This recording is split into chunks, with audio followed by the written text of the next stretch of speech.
오늘의 말씀은 우리가 너무나도 잘 알고 있는 돌아온 둘째 아들에 대한 비유, 그 탕자의 이야기 이어지는 말씀입니다. 우리가 알다시피 둘째 아들은 아버지의 재산을 가지고서 먼 나라로 떠나버립니다.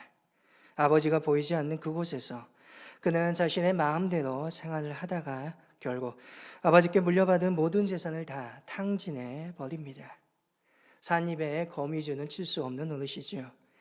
먹고 살고자 그는 유태인들이 가장 싫어했던 당시의 직업인 돼지를 치는 작업을 선택합니다. 자신의 배고픔과 자신의 허기를 어떻게든지 채워보고자 하는 다급한 선택이었을 것입니다. 그러나 그는 결코 자신의 허기를 채울 수 없었습니다.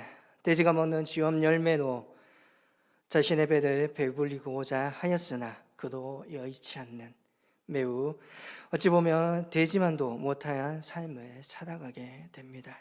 그때 이 아들은 아버지의 집으로 돌아가고 아버지께 용서를 빌기로 결심합니다. 아들은 집으로 돌아갑니다. 그리고 아버지는 먼 발치에서 자기의 아들이 되돌아오고 있음을 알아봅니다.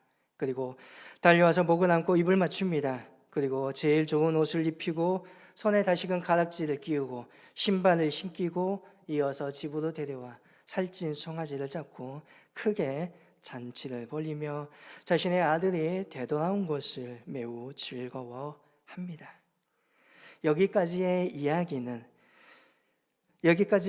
마치며 한편의 매우 아름다운 귀한의 이야기입니다. 마치 하나님의 품을 떠났던 인류가 회개하고 아버지 하나님의 품속으로 돌아오는 인류의 역사를 보는 듯합니다.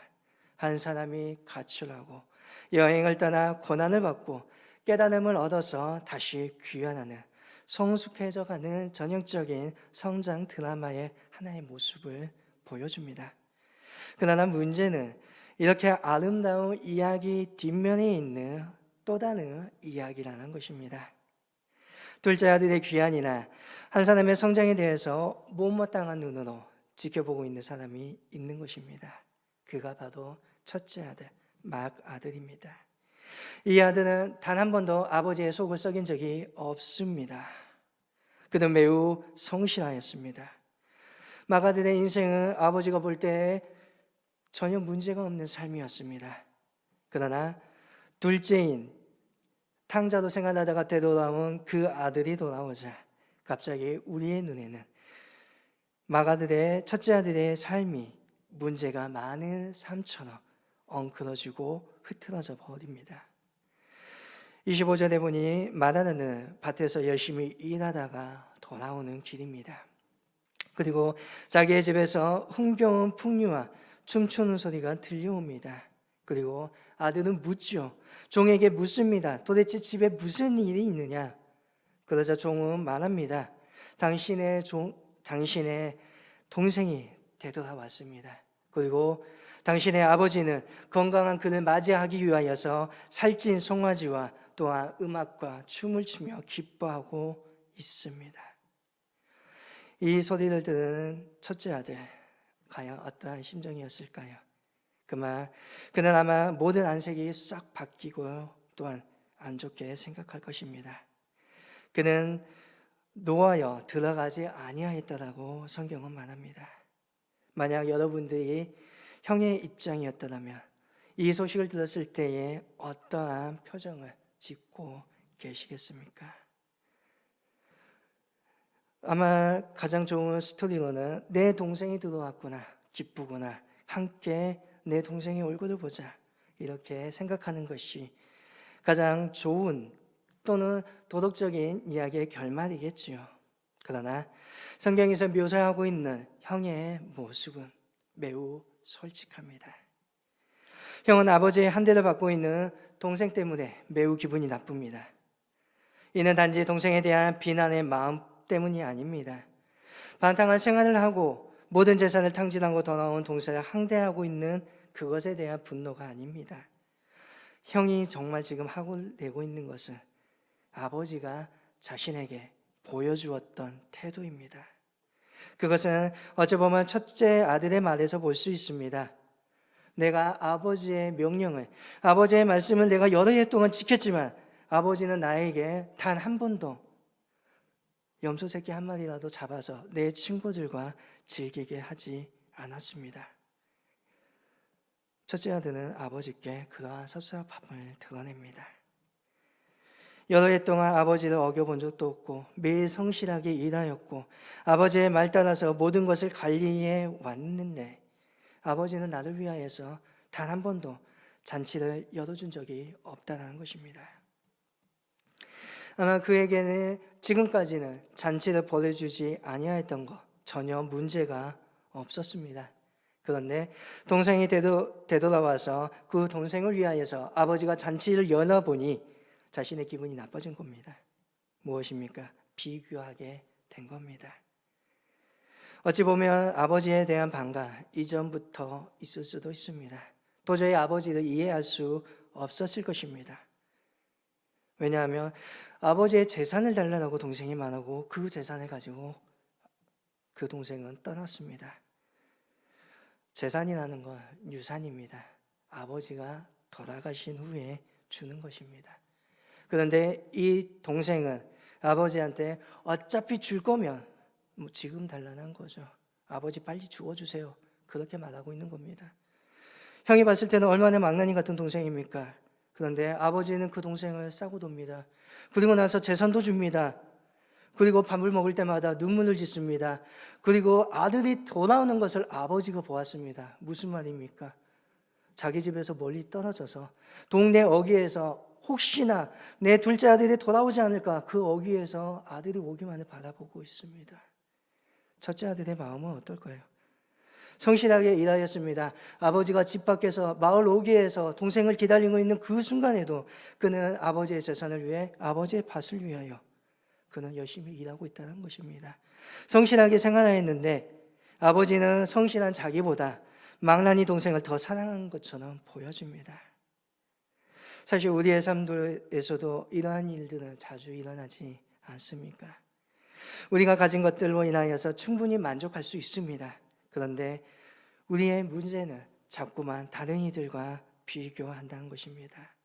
내 있는 것들에 통하여 감사해야 되는데 자꾸만 이웃과 또는 옆에 있는 친구들과 비교합니다. 그리고 불만을 표출합니다. 우리나라의 5, 60년대 우리의 성도님들은 아십니다. 절대 빈곤에 생활하였습니다. 그런데 그 빈곤에서 우리는 벗어났습니다. 수없이 많은 나라들이 지금도 이 절대적인 빈곤에서 허덕이고 있습니다.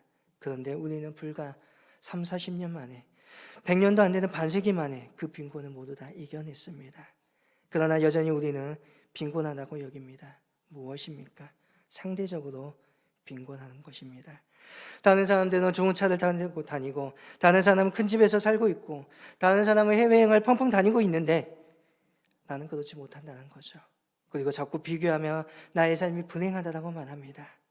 행복의 기준이 내 안에 있고 하나님에게 있는 것이 아니라 자꾸만 옆에 있는 사람에게 있기 때문입니다. 자꾸만 비교하게 됩니다. 어찌 됩니까? 질투하게 됩니다.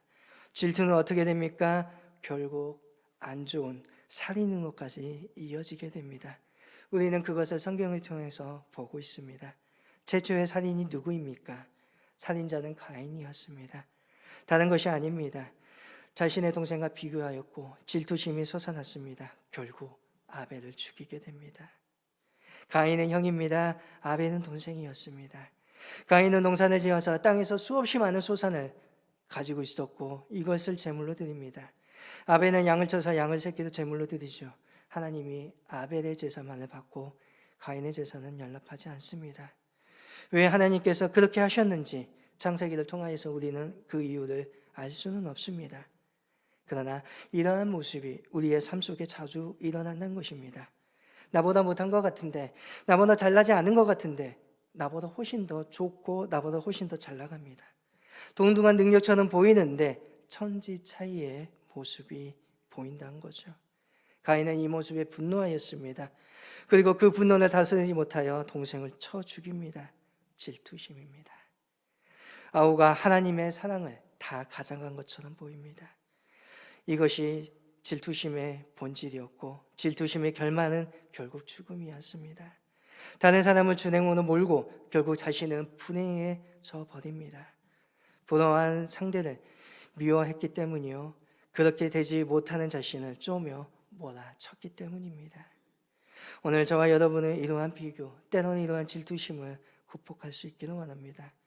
질투심을 극복하는 것은 첫째보다 영원한 것에 관심을 갖는 겁니다. 돈이 많은 사람은 풀빵 몇 개를 가지고 다투지 않습니다.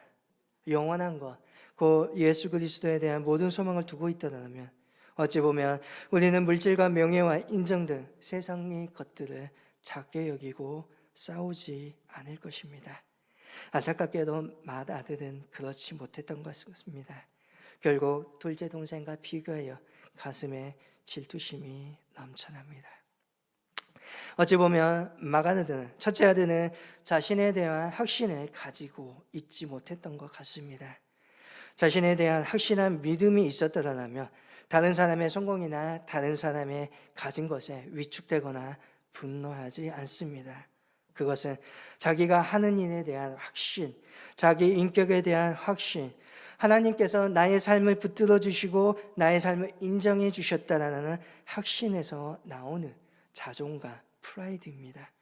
그런데 첫째 아들은 그것이 없었던 것 같습니다. 사람들이 명품을 너무나 좋아합니다. 이유가 뭔가요? 자기에 대한 확신이 없기 때문에 명품을 통하여서 보여주고자 합니다. 자신을 끊임없이 치장하는 것, 비교 의식에서 남들보다 나는 잘 산다는 걸 보여주고 싶기 때문입니다. 형은 온갖 진미의 장치나 춤추는 소리보다 돌아오는 동생의 영혼이 그동안 겪고 있었던 고통과 후회와 부끄러움과 일어난 자신을 받아줬던 아버지에 대한 감사를 아들은 볼 수 있어야 했습니다. 아들이 돌아온 기쁨에 즐거워하고 있는 그 아버지의 마음을 사실 첫째 아들은 조금이라도 헤아려 볼 수 있어야 했습니다. 만약 그것을 조금이라도 느꼈다면 아마 첫째 아들은 이렇게 분노하지 않았을 것입니다. 동생과 아버지를 보면서 분노하고 있는 아들, 그 아들에게 필요한 것은 아버지의 사랑을 깨닫는 것입니다. 아버지는 역시 첫째 아들을 사랑합니다. 실상은 아버지가 가장 좋아했고 아버지가 가장 사랑했던 것은 첫째 아들이었을 것입니다. 아버지는 이렇게 첫째 아들에게 말합니다. 너는 항상 나와 함께 있으니 내 것이다, 내 것이 아니냐. 살찐 송아지, 염소 새끼 한 마리가 문제가 아니라는 것입니다. 아버지가 가지고 있었던 그 모든 재산이 사실 다 첫째 아들의 것이었던 겁니다. 아버지는 오히려 둘째보다 첫째 아들을 신뢰하며 그를 의존하고 있습니다. 아버지가 마을 오기에 나갈 수 있었던 이유는 무엇일까요? 종들이 뛰어났을까요? 아닙니다. 첫째 아들이 있었기 때문입니다. 그 아들이 자신의 모든 것을 하고 있었기 때문입니다. 그렇기 때문에 그는 마음을 놓고 마을 오기에 밖에 나가서 그의 동생을 기다릴 수 있었다는 것입니다. 항상 모든 것이 아들에게 있습니다. 항상 모든 것이 그와 함께 있습니다. 그런데 그 사랑을 첫째 아들이 알지 못했다는 겁니다. 아마 아버지의 그 사랑이 너무나 당연한 것이라 받아들였기 때문일 것입니다. 그런 점을 보면 형 또한 동생처럼 빗나간 아들입니다. 그는 아버지의 곁에 있고 집 안에 있었지만 실상 그의 마음은 아버지의 품에서 멀리 떨어져 살고 있는 둘째 아들과 다를 것이 없다는 것입니다. 오늘 우리가 믿음의 생활을 하면서 받아들여지는 문제는 그것은 우리가 모든 것을 너무나 당연스럽게 여긴다는 것입니다. 그렇게 되어서 감사를 잃게 됩니다. 마치 우리의 일상 속에서 호흡하는 공기의 소중함을 모르는 것처럼 여겨집니다. 우리는 오늘 하나님을 아버지라 부르며 예수님을 나의 주님이라 부르며 또한 주님은 우리를 친구 삼으신다고 말씀하십니다. 사과씨, 이것은 인간이 할 수 없는 기적입니다. 죄 많고 한낱 피조물에 불과한 사람, 그가 어떻게 하나님을 아버지라 부르겠습니까? 그런데 우리가 만약 이것을 당연한 것으로 여기면서부터 우리는 우리의 신앙이 점점 죽어가고 감격이 사랑이 사라져가게 됩니다. 우리가 이 사람을 체험하기 위해서 때로는 탄자처럼 멀리 집을 떠날 필요는 없습니다. 매일 아침 눈을 뜰 때 기도하며 말씀을 읽을 때 하나님이 우리의 아버지 되심을, 그 은혜가 나에게 새롭게 다가온다면 우리의 삶은 기적의 삶이 됩니다. 오직 감사하는 자, 오직 주님 앞에 말씀을 서는 자, 오직 주님 앞에 기도하는 사람만이 아버지의 사랑에 늘 머무를 수 있다는 것입니다. 형은 동생에 대한 질투심과 함께 견면의 마음도 가지고 있습니다. 그는 아버지께 이렇게 말합니다. 아버지의 살림을 창녀들과 함께 삼켜보내 이 아들이 돌아오매 이를 위하여 살찐 송아지를 잡으셨습니까? 형은 자기 동생을 향하여서 동생이라 부르지 않습니다. 단지 아버지의 아들이라 부름으로써 자기와의 연관성을, 관련성을 끊고자 합니다. 그 동생에 대한 표현도 아버지의 살림을 창녀와 함께 삼켜버린 아들이라고 부릅니다. 일만의 작은 동정심도 없습니다. 결면의 눈으로 바라보고 있습니다. 어찌 보면 형은 동생이 살아갔던 그러한 삶의 방식을 받아들일 수 없었던 것입니다. 매우 보수적인 사람일지도 모릅니다. 한 번도 아버지에 대해서 되돌아본 적도 없습니다. 성실히 자기의 위치를 지키면서 감당했던 사람입니다. 그동안의 모든 것들을 책임지며 이끌어왔던 사람입니다. 반면에 동생은 매우 충동적이었죠. 아버지의 유산을 미리 달라야 했던 무례하였고 그 재산을 가지고 가서 먼 나라에서 모든 것을 다 탕진해버린 사람입니다. 사치의 충동을 이기지 못하였고 허랑방탕한 생활을 했던 입니다. 그가 뻔뻔하게 집으로 돌아온 것입니다. 첫째 형은 견면감 속에 머물 수밖에 없다는 것입니다. 어찌 보면 우리도 그 첫째 아들의 마음이 이해될 것입니다. 만약 내 주변에 이러한 동생이 있었더라면 과연 저와 여러분은 어찌 하였겠습니까? 그러나 가장 중요한 사실 하나를 놓쳐서는 안 됩니다. 그러한 동생임에도 불구하고 아버지께서는 받아주셨다는 것입니다. 이것은 비유입니다. 이 비유에서 아버지로 상징되는 것은 하나님이십니다. 우리가 받아들여야 될 사실, 그것은 하나님 아버지께서는 오늘 우리가 판단하기에는 매우 죄질이 많고 나쁜 사람이고 정말 이루 말할 수 없는 욕을 받을 만한 사람임에도 불구하고 그가 되돌아오면 하나님은 자신의 자녀를 기쁘게 받아주신다는 겁니다. 이것은 변경할 수 없는 사실입니다. 이것은 변경할 수 없는 진리입니다. 이러한 문제는 우리가 이러한 하나님의 마음과 뜻을 따를 수 있는지 없는지 거부할 문제가 아니라는 것입니다. 지금 첫째 아들은 이러한 불합리한 아버지의 모습을 받아들일 수 없다라고 저항하고 있습니다. 그러나 저항할 수 없습니다. 사실은 바꿀 수 없는 것입니다. 과연 여러분들이, 저와 여러분이 이러한 입장에 있을 때 하나님을 바꾸실 수 있겠습니까?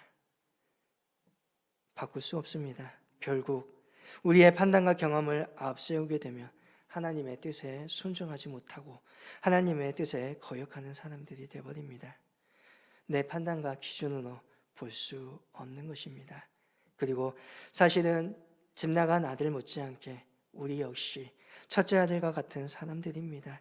그 첫째 아들도 아버지의 마음을 몰랐기 때문에 50보 100보입니다. 별로 다를 것이 없다라는 거죠. 만약 내가 교회 안에서 성실하게 생활하고 불편을 터뜨려 본 적도 없고 마치 의인처럼 살아왔다고 생각되어지면 그것은 모두 다 착각입니다. 하나님의 은혜를 받았기 때문에 모두 다 이 자리에 있는 것이지요. 어찌 보면 둘째 아들이나 첫째 아들처럼 모두 다 아버지의 사랑이 있기 때문에 오늘 여기에 있는 것입니다. 그런데 자꾸만 우리는 맏아들처럼 다른 아들을 마치 경면의 눈으로 바라봅니다. 그리고 나는 잘났다, 나는 잘못한 게 없어, 마치 예수님 시대의 바리새인들처럼 다른 사람들을 향하여서 손가락질할 수 있다는 것입니다. 우리에게는 하나님의 뜻만이 있습니다. 우리의 삶을 있게 하신 것도 인도해 주신 것도 모두 다 하나님의 작품이라는 것입니다. 모든 것은 하나님이 하신 것입니다. 그리고 만약 문제가 있다라면 첫째 아들의 삶의 태도의 문제입니다. 그의 신앙은 전혀 모험적이지 않은 신앙입니다. 마치 안정된 이 자리를 지키면 된다는 것입니다. 물론 실수를 덜 할 수 있겠지요. 그런데 안전적인 것을 자꾸 추구하면 삶의 간격이 사라집니다. 얼마나 아버지의 사랑이, 아버지의 품이 따뜻한 것인지 잊어버리게 되고 아버지가 나에게 주는 사랑이 매우 당연한 것처럼 여겨진다는 것입니다. 어찌 보면 문제가 없고 어찌 보면 성실한 사람들이 조심할 필요가 있습니다. 왜냐하면 문제가 없고 성실하기 때문에 그 사람이 어떻게 하다 보면 딱딱한 율법주의자가 될 수 있다는 것입니다. 이렇게 되면 어떻게 됩니까? 감사가 사라지게 됩니다.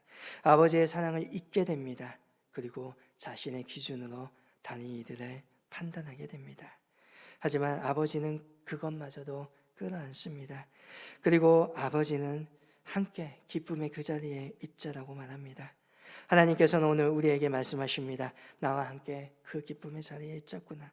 하나님의 그 마음과 기쁨을 우리가 소유할 수 있기를 바랍니다. 불평과 불만이 아니라 지금 이 순간에 나에게 주신 그 하나님의 은혜에 감사할 수 있기를 원합니다. 내가 지금 비록 하나님 앞에 불평하고 원망하고 지금의 상황이 너무나 싫지만 하나님의 마음을 품을 수 있기를 소망합니다.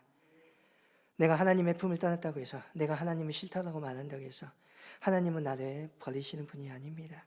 하나님은 끝까지 저와 여러분을 기다리실 것입니다. 그분의 한없는 사랑으로 영원한 그 아버지의 품에 있기를 소망합니다. 자, 여러분, 하나님의 그 마음을 가지고 세상의 모든 이들을 품을 수 있기를 바랍니다. 그리고 그 부름에 순종하면서 첫째 아들의 그러한 모습을 벗어 던지고 정말 하나님이, 정말 아버지가 사랑하는 그 아들의 모습으로 서 있는 믿음의 저와 여러분 될 수 있기를 간절히 소망합니다.